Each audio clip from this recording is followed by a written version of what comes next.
And I think that's what eventually cost them the game. And that was, I would say that's probably the most impactful loss the SEC had, because Mizzou was picked to be like one of the top teams. Maybe like a sleeper team. SEC East. Not many people expected anything out of Ole Miss or Tennessee.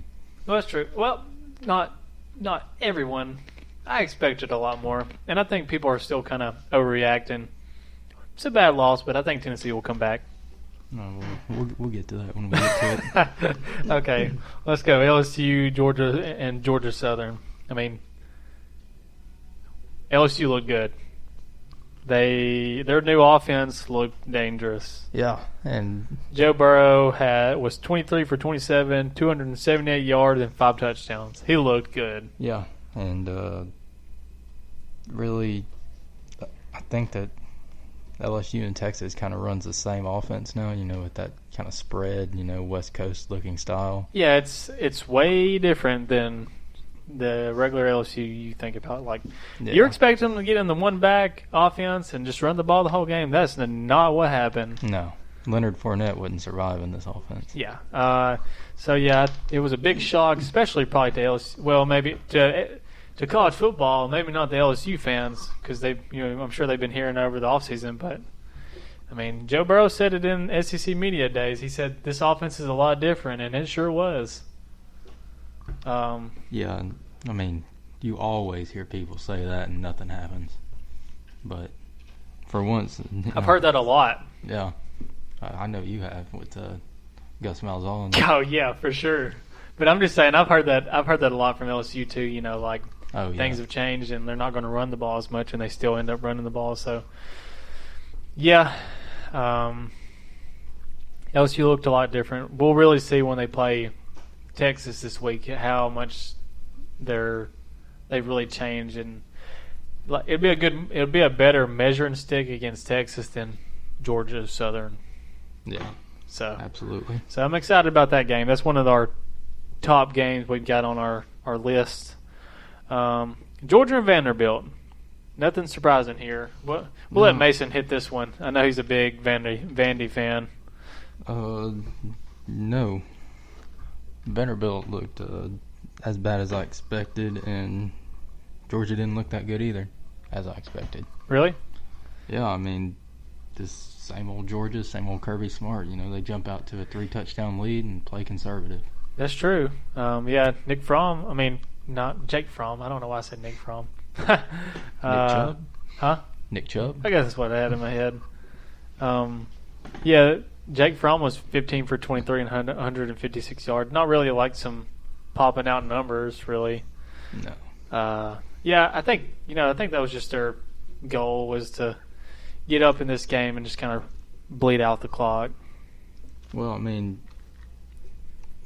that's cute and all, but when you got human voters for the college football playoff, and they're going to look and they're going to see, wow, he put 30 up against Vanderbilt. Well, let's be honest. I mean, it's still 30-6. That's still a pretty good lead.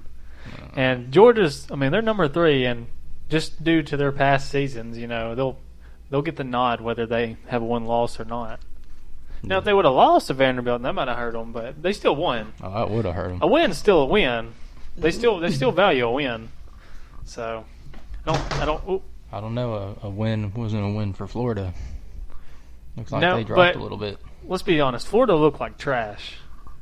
Georgia didn't look a whole lot better. Well, I guess that's due to, opinions. So.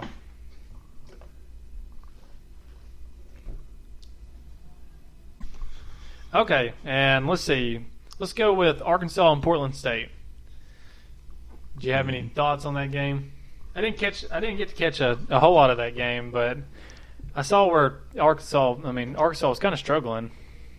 Yeah, but freshman quarterback, that one I wouldn't have been surprised if they lost, but they pulled it out. Yeah, so. They finally put together an offense to kind of, to beat Portland State and get, finally pull ahead. So yeah, So I don't really have a much lot to say of about that. Yeah, I don't have a lot of big expectations of Arkansas. They're still trying to rebuild over there, I think. So, which one you want to do? You want to go ahead and get the Tennessee Band-Aid ripped off, or do you want to talk about the Auburn game? We can go ahead and start with the worst fan base first. We'll talk about the Auburn Tigers. Oh, I'm hurt. All right, so what were your thoughts on that game, Mason? The Auburn game? I totally forgot Mississippi State. We haven't talked about them either. I mean, they're forgettable. So, whew. We'll get them here in a second. So, yeah. What were your thoughts about the Auburn game? I mean, I think Bo Nix is the real deal. You think so? Yeah, it doesn't say it on the. No, it definitely doesn't. He struggled, to say the least. I think he's got potential, but I mean, he was 13 for 31 of 177 yards and 2 interceptions. He had 2 touchdowns, but yeah, he struggled, and really Auburn struggled offensively about the whole game until about that fourth quarter they started putting stuff together, and I think they just finally wore Oregon down. I mean, the only reason Auburn stayed in that game was because of defense. Yeah, I mean, because Oregon, it was 14-3. Well, it was 14-6, at halftime, and then Oregon had went up to 21. So it was looking ugly. Mason had already left and went home. Yeah, I mean, I can't believe they came back and won that game. You never can count them out, man. It seems like, especially like on the odd years of Gus Malzahn's coaching career, like he always finds a way to pull games out of his butt. But I see a lot of potential in this team. They've got a lot of stuff to fix, but honestly, I think Bo Nix struggled just because line. I mean, yeah, that blocking was absolutely horrible, and it don't look like a lot's changed from last year. No, but finally they just kind of dug deep and pulled it out. I'm sure that Bo's used to he's used to being behind the line that never lets anything get to him. Yeah, something interesting I saw was that he hasn't been sacked since his junior year of high school. No, so that's crazy. So he's not really used to dealing with the pressure. So once he settles in to like the pressure of a packed stadium and a marquee game on TV, and then the overall pressure of just the defense, I mean, he could really be something. Which he made some good. He made a 4th down conversion play that would have been a loss if he wouldn't have got it. He ran for a 1st down, and he really he had a lot of people were talking about it was an underthrown ball, but if he would have threw it put a little more on it, it would have been a pick. So I guess that's just due to what you think, but let's pump the brakes. He's not Cam Newton. No. He's got a lot to. I mean, he's still young and he's got a long way to go. But there's a lot of potential in this Auburn team. And one thing I was surprised about was Oregon. I didn't expect. I knew Josh Herbert was a good quarterback, but man, he was putting him on the dot. Yeah. Other than that last pass that he threw outside the in the back of the end zone. Yeah, I mean there's a reason why he's high on a lot of big boards for the upcoming draft. I'll be honest with you. It seemed like these receivers for Oregon did not drop the ball.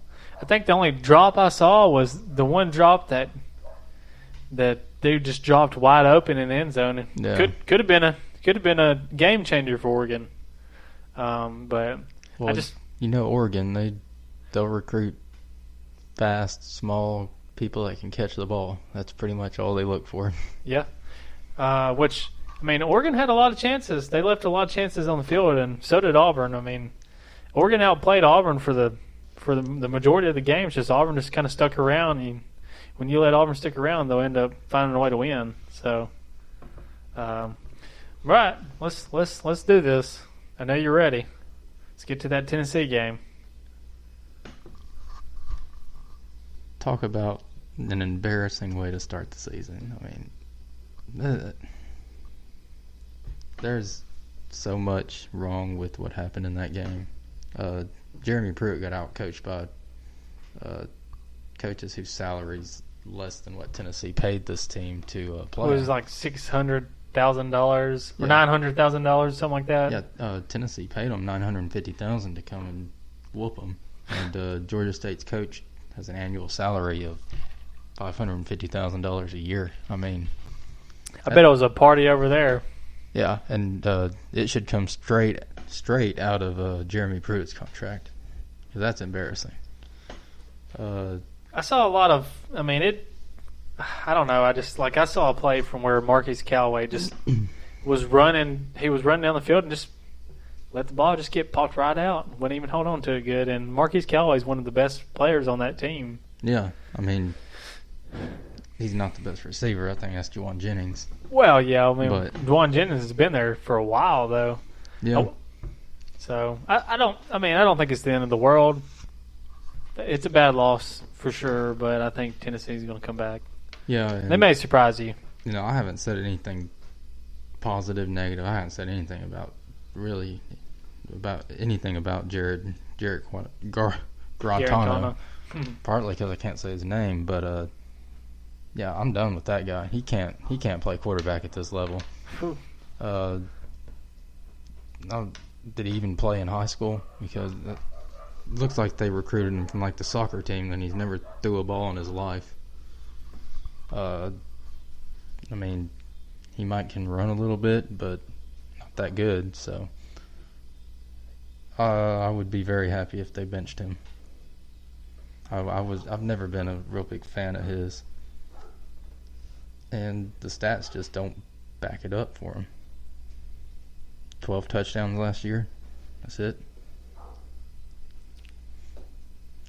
I don't know. That's probably my biggest complaint is the quarterback play. Line, maybe. Yeah, I mean, why block for a guy that can't play football? So we are not high on Jarrett Garantano this week. I've never been high on him. Well, Mason, look at this.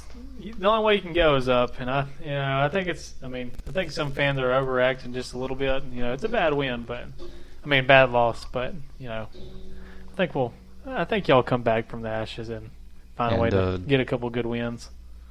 As of last Saturday, Jeremy Pruitt's on the hot seat. Really?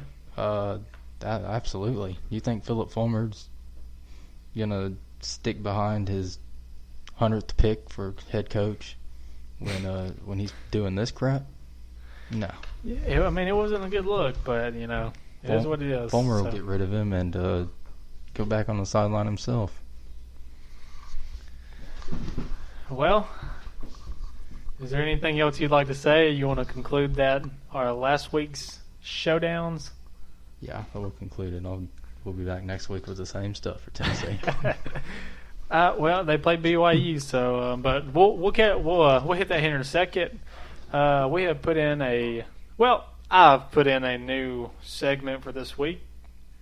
So we'll try to get that real quick, and then we'll talk about these last few games real quick. We're kind of running out of time, but all right, you ready, Mason? Go for it. Mason has no clue what we're about to do right now.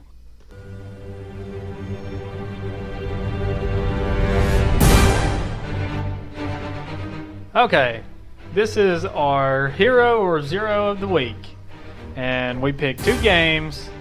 We have the Auburn Tigers against the Oregon Ducks, and then our zero of the week is Tennessee versus Georgia State. So how we do this, picked a hero for the SEC teams, and then we picked a villain for the other teams. So, Auburn came in this game looking like the Black Panther against having a showdown against Killmonger, his cousin who comes for his spot as king. Killmonger gets the edge on him, and all hope is lost for the Black Panther. You think he's dead and out of the race for king. But some way, Black Panther finds a way to come back and grab the title as king. right there at the last minute. So